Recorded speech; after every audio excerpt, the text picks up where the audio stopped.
আমরা এখন দাঁড়িয়ে আছি উহুদ পাহাড়ের সেই স্মৃতি বিজড়িত স্থান, যেখানে আল্লাহ রাসূল সাল্লাল্লাহু আলাইহি ওয়াসাল্লাম আঘাত করে রক্তক্ষরণে যে গুহার ছোট্ট একটা গুহার মতো এখানে এসে আশ্রয় নিয়েছিলেন।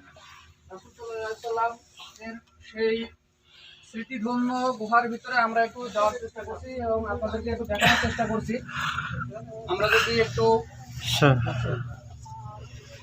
জি মোহতারাম ভিতরে যান। এক ভাই এখানে ঢুকছেন, আমরা একটু চেষ্টা করছি সেখানে যাওয়ার।